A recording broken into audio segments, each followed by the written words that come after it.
It's gonna be I'm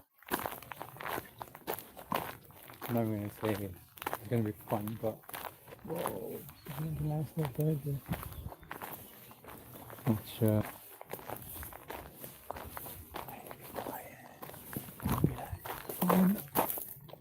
have I left my mic?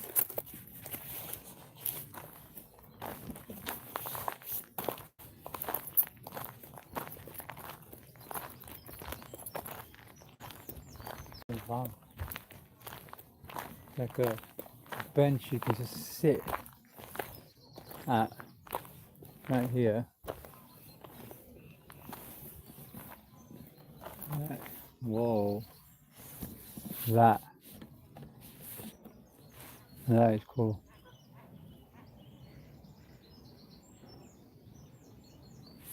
But the thing is, I don't have breadcrumbs, so if these are just coming. If this duck just wants to coming up to me, thinking I got food for them, I'm gonna feel even more bad. But that's amazing. There's a memory leaf over here. Quite beautiful actually.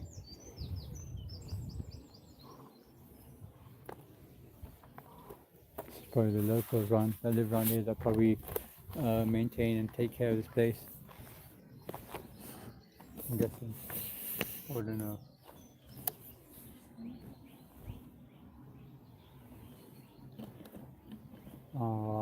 Mate, baby duck seems towards me. I don't have food. Where is my mic?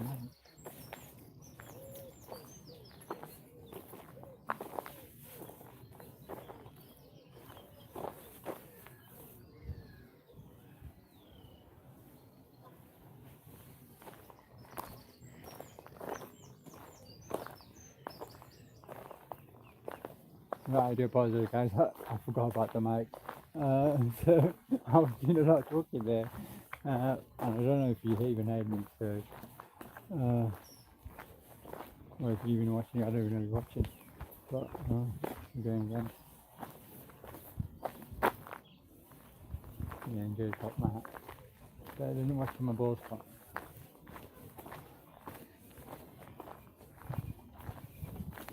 Whoa. But yeah, this is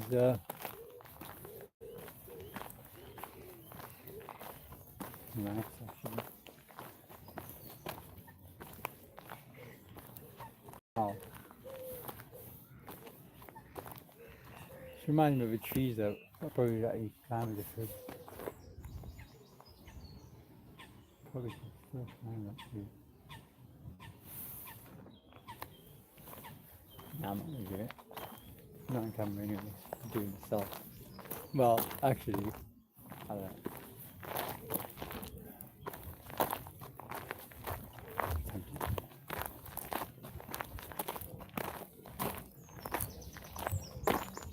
One day, when I get more balls here on camera and live.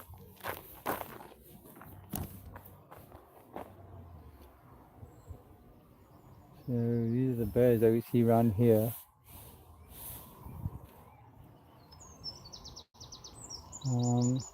Sea swallows.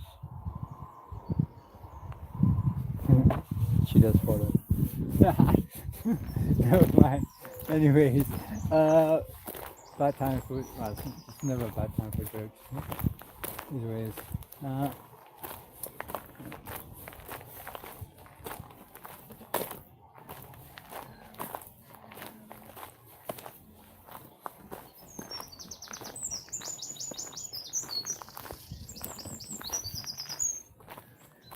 this is why it's like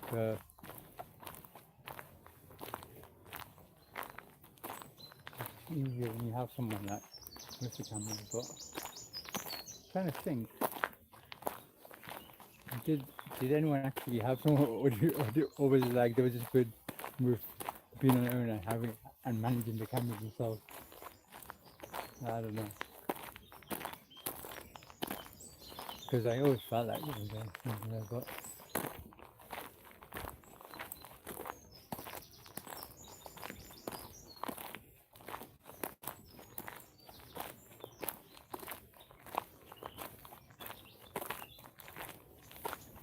We out here in nature spot. If you're getting closer towards the church over there, you see it? See it? You see it? Yeah, you see it. I have turned to the selfie camera because I can't it's just easier to just manage them, I think. Anyway, but yeah. So, what's the day today? Saturday morning. Where a lot of you are probably like hanging. Out last night. Great fun party, hoo ha ha. But yeah, I was just driving around. So I found that sunrise worth it. Oh, this is nice as well. Well, this nature reserve is actually beautiful. It's my first time here as well, so the fact that I'm actually live and it's my first time here is we're experiencing this together basically now. To my subscribers, to whoever's watching with me, yeah, living the moment live.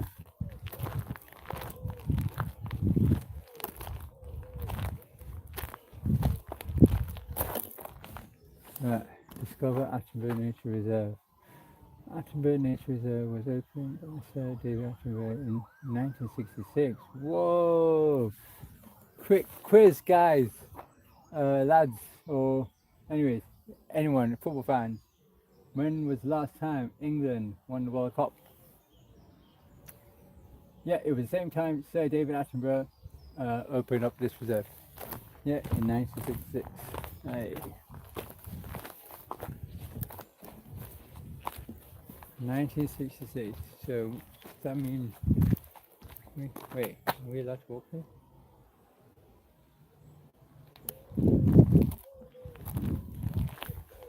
No, we're allowed to walk here. I'm sure that's right.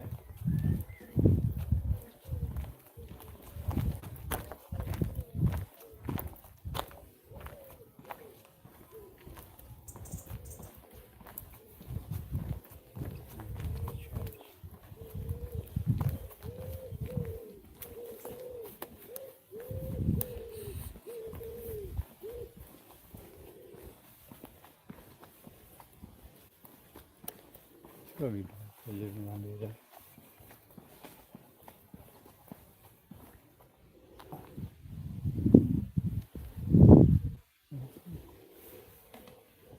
That's a garden garden. That's a garden garden. Yeah.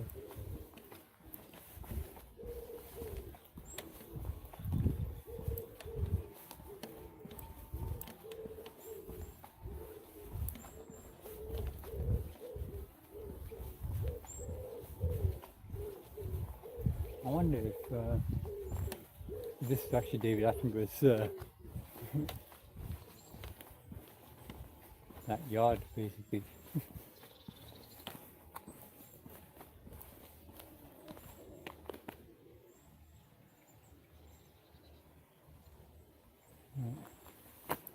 Where is it?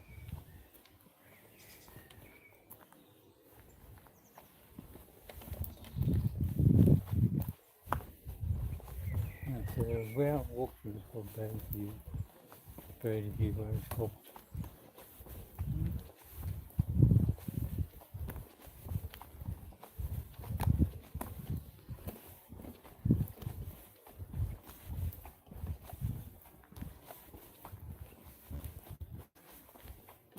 Saturday, whoa, there's a summer festival going on today between 1 to 4 p.m. This is St. Mary's Church. You know, I feel like everything is basically Commonwealth war graves. Commonwealth war graves. So this is St. Mary's Church.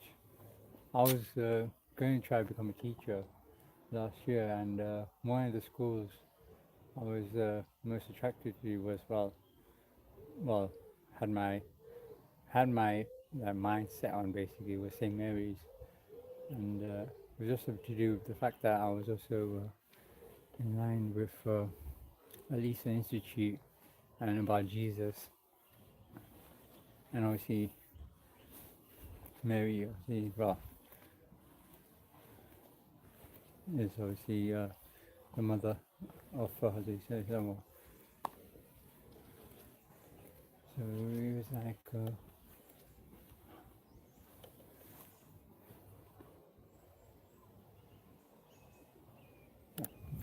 I'm not about to walk around in the graveyard.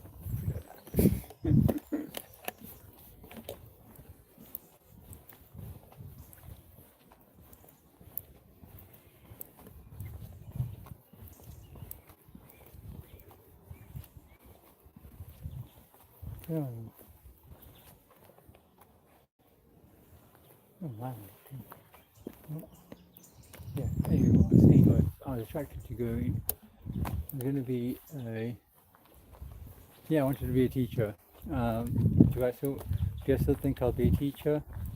I don't know.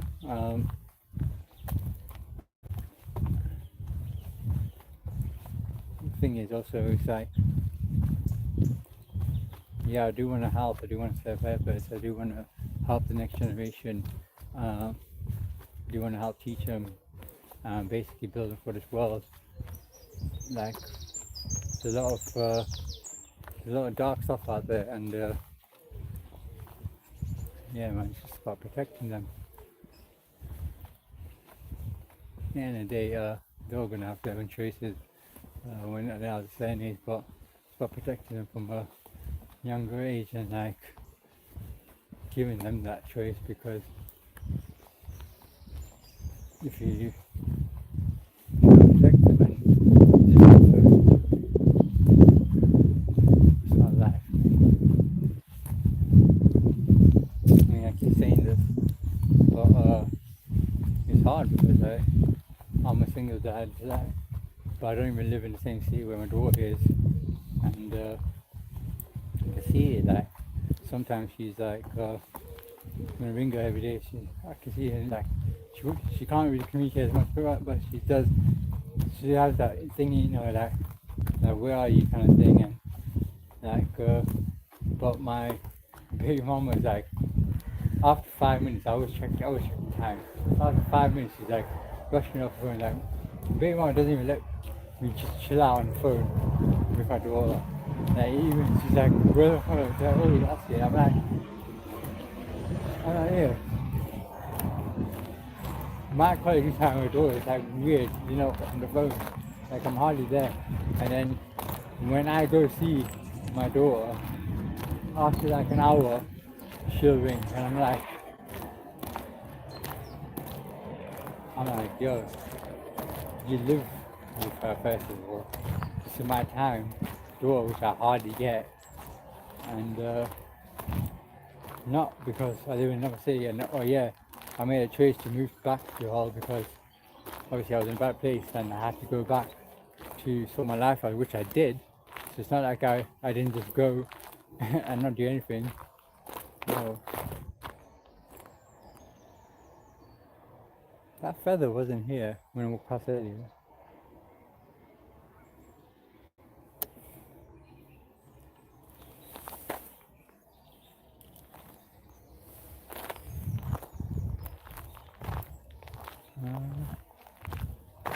I want to keep it.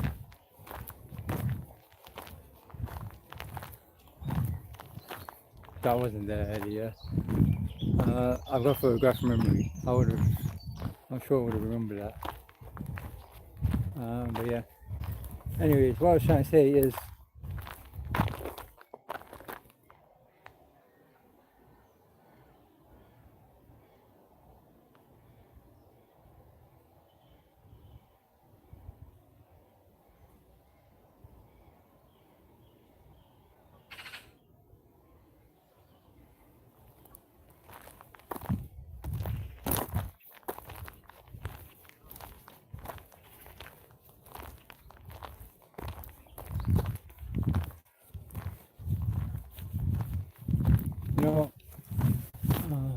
I'm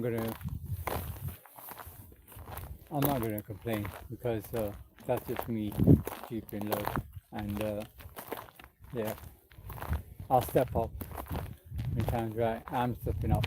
I'm trying. I know what I'm doing. I know what I'm trying to do. I know what I gotta achieve, and I know it's hard. I could have just probably tried. I've got a job or whatever, but my mind don't work like that anymore. I'm not that same person, and yeah, I'm not just trying to achieve a paycheck. I'm just trying to achieve my purpose. And I know it'll also be for her as well, because at the end of the day, everything's going to be left for her. So she needs to be well off. And now it's like, now that's a view. Look at it from that angle, actually. That's a view. And you see the England flag there. Do you know what's so funny here? So everyone's like gone about like, oh yeah, but you can't put the St. George's flag, mate. You live in England, mate. Shut up, innit? Like, stop dwelling over the history of whatever, yeah. Like, I was born in London. I grew up in Malawi. Malawi was a Commonwealth country, yeah, so it was British colonized. But what Britain had done for Malawi had basically, they had actually, fair enough, they got the resources in terms of like the workers out, but they actually helped give like education. They basically helped out with the system over there in terms of like, yeah, so everything's like run under like they gave them a bit of a structure, the democracy, the law, yeah, so because there's a lot of corruption there, don't get twisted, but they have a base, and yeah, fair enough. What Britain did was strategic as well. They took so when they invaded us in India, they had also taken the Indians to Africa strategically, because they realized like this is why now I say integration is economy, because it was economy back then in a world sense. So that you took the Indians to Africa because Indians were basically business minded, and Africa at that time was basically lacking. They had the resources, but they were lacking that acumen, the business acumen, or the admins, or that stuff like that. So that's why when you put everyone together, everyone's good at something, and everyone has a strength, and everyone has a quality about them. Like, no matter where you're from, your quality is going to be different to everyone else's quality. Whoa, fuck, that scared me. Whoa, that was a stalk. Oh, there he goes again. Wow.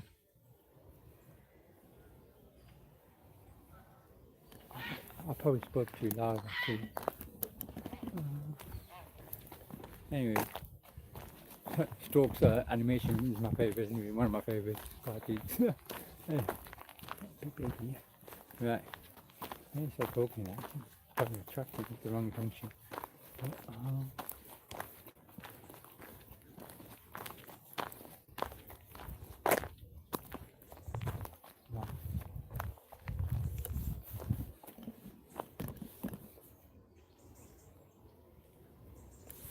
anyway, what I was trying to say with integration is basically like you get grafters, for example, like the Polish, they're grafters, man. Like, I worked in factories before, and there's no way that we as Brits, now I say Brits as we, not by colour anymore, grow up, is basically, we just basically, we want that now. We're probably like, we like that call center life, basically, that 9 to 5 job life and stuff like that. Which are more suited, as our qualities are probably better on the phones or on sales, or like at Sainsbury's, customer service, jobs like that. But like the nitty gritty jobs, yeah, yeah. But that's why countries that thrive are actually the ones that are multicultural.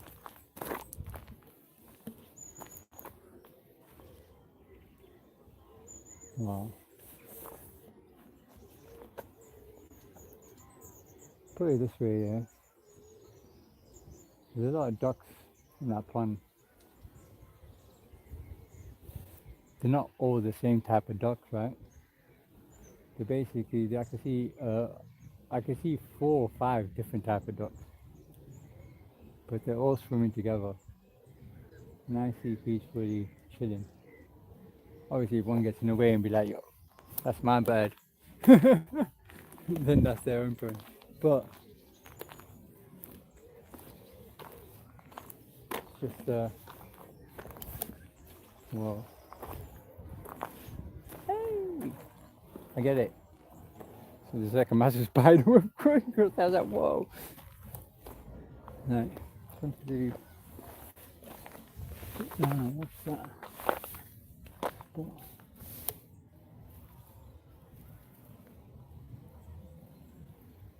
Trying to listen to the silence for a bit.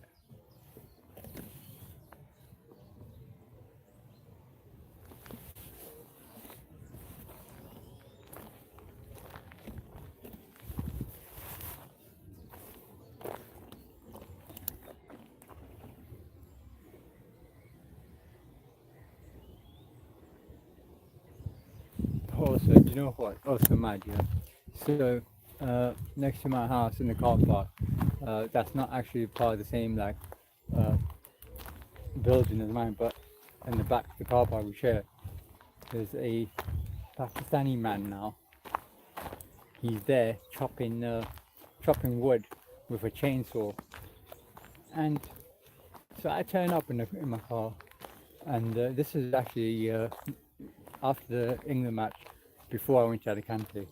So I actually turn up, and he basically has a chainsaw live, and it's loud roaring. I'm like, first of all, he's blocking my spot, but I parked in another spot. I just came out and I said, "Look, can you just stop? I don't care if you chop your wood, but can you just stop until I basically walk past and go inside?" So because the sound was too loud and I didn't have my headphones, and I was like, and then he just like started going mad at me. Next thing you know, he goes, "Do you want me to?" He goes, "Do you want me to kill you?" And I was like, "Yo, I'm not gonna lie." My reaction was, "You think I'm scared of death?" Is what I shouted at him. But when I went in, I started feeling like anxious. Like I started thinking like, "Yo, I just came back home to grab something. Now I gotta go back out. This guy's got a chainsaw." So, and the worst thing is, I'm on about unity. I'm on about integration. And all like that. And then you get, which now I'm gonna be like saying a Pakistani who I thought, well, no, it's not like it's one of me, but everyone thinks it's one of me. That did that to me. So it's like it's not even about it's not even about race, color, wherever you are. You get bad people everywhere, basically. Yeah, in every race, every religion, every culture, everything like that. You get bad people. What I say about Islam, it's a perfect religion. It's peaceful. Muslim means follower of Islam. So not all Muslims are perfect. We are we have our faults, we have our things, but the religion itself, I can't fault it because I went through that stage where I was like trying to figure things out, trying to like find truth. I went through that rebel stage where it's like where I lost faith and everything just led me back to Islam, and yeah, so I'm still studying. I'm still studying. But my purpose now is why we told to unite Christians and Muslims, because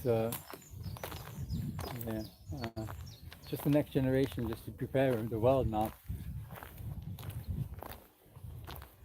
As in, like, it's that time where it's like, it's going to be that time where where Jesus comes back, Jose Salam comes back, and it's like, right, if he comes back today, for example, are we ready for him? Like, are we ready for him? Like, let's be real. Let's look at ourselves. Let's like think, like, in is today's world ready for him to come out? Nah.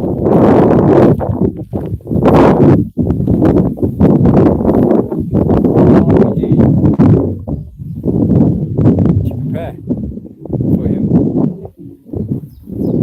Oh yeah, the older generation, we tell them that. Yeah, but he's not going to be here for 100 years. You know me. Who cares if he's not going to be here for 100 years?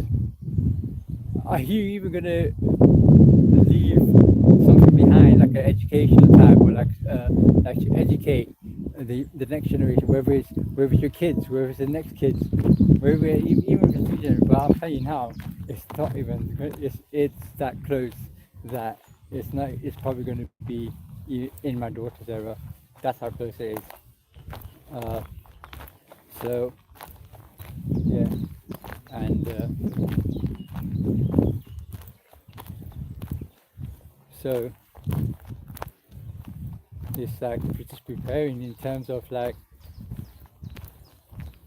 knowing the difference, because there is going to be a false Jesus first, so which is the Antichrist, and we know he's already here. Well, I don't know if you know, but I know, and I don't think I want to say why, because that's when you probably think this guy's crazy. But yeah, let's just stick with that. It's my mind. Whoa, this bridge is mad. Man, I feel like pausing and dancing and doing like a content for a video for music, but we're gonna stay live instead.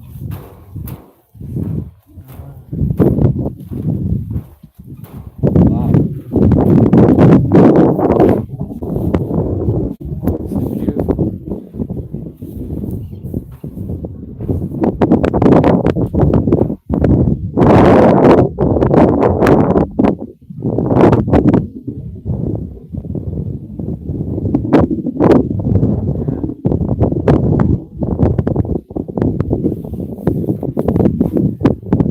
It's actually romantic.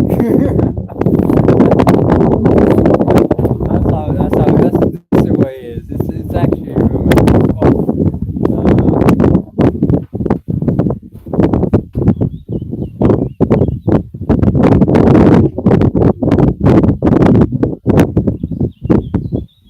You know what's mad? There's only one person.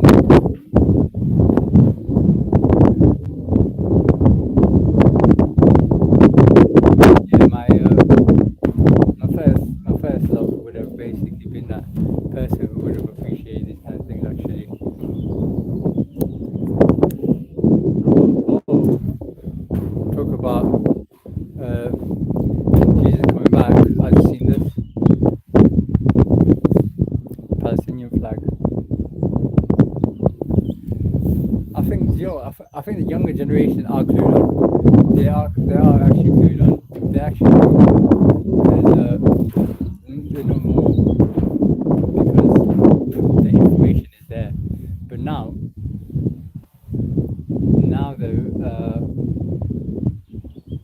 the gatekeepers are up. So now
£1,000 so, of my own.